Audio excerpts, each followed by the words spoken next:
Today, we see electric cars on every street, from Tesla to Rivian.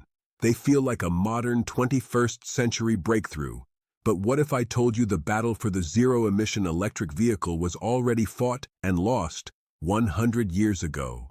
Long before the EV1 or Model S, at the dawn of the automotive age, a massive industrial war was taking place between two titans of innovation, and the outcome determined the world we live in today. General Motors had chosen its path, but another legendary rivalry was about to define the future of mobility. Picture a busy Manhattan street in 1900. Gasoline was a rare, dangerous fuel, not a global commodity. Internal combustion was considered a crude, loud, and vibrating novelty. If you were a wealthy urban woman, a physician, or a refined citizen, you had other better options. Steam-powered cars were a popular choice. They were silent and could run on various fuels, but they were also massive smoke-belching monsters that required a qualified engineer to manage. But the ultimate luxury was the electric carriage. By 1910, electric cars were actually the most popular choice for urban transportation. Companies like Columbia, Baker Electric, and Detroit Electric produced elegant, enclosed carriages that were incredibly easy to operate. There was no foul-smelling exhaust, no physical hand crank, and no terrifying vibration. They were the definition of zero emission. Their only limitation was their range and the availability of charging. Sound familiar? Henry Ford had started a revolution with his Model T, promising a car for the masses. But the Model T, and every other gasoline car, had a dangerous, physically demanding flaw that terrified the average user: the hand crank. Starting a gasoline engine was a physical ordeal. You had to pull a choke, set the spark advance, and then, with all your strength, violently hand crank the engine to life. If you were unlucky, the engine would kick back. The crank would violently spin the other way, often breaking the user's arm, wrist, or jaw. A physician who broke his arm cranking his own car would be unable to work for months. General Motors knew this. They knew that electric cars were winning the user experience battle.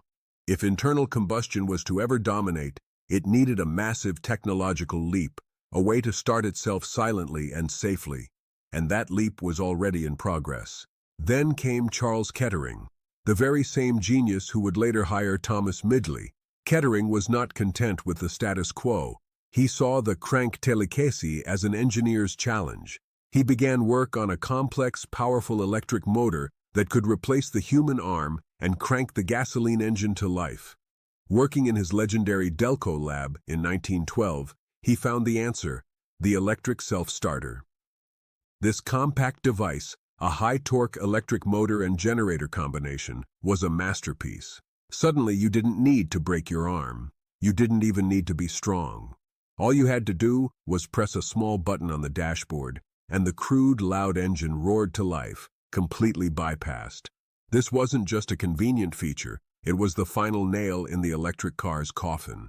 But there was one more piece to the puzzle, a final act of industrial betrayal that defined the next century. Henry Ford was close friends with Thomas Edison, and for a time, Ford was genuinely invested in a future of electric mobility. Edison was developing a radical, lightweight nickel-iron alkaline battery that promised to revolutionize range and charging.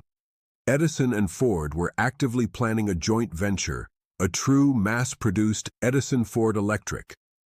But the project was a disaster. Edison's battery, while revolutionary in theory, was prone to failure in practice. Its internal chemistry was unstable. Ford grew frustrated.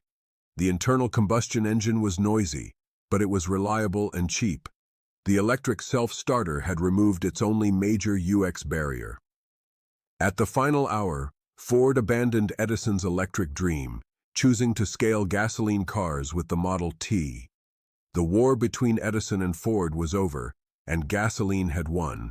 General Motors and the rest of the industry followed, setting in motion the world we live in today.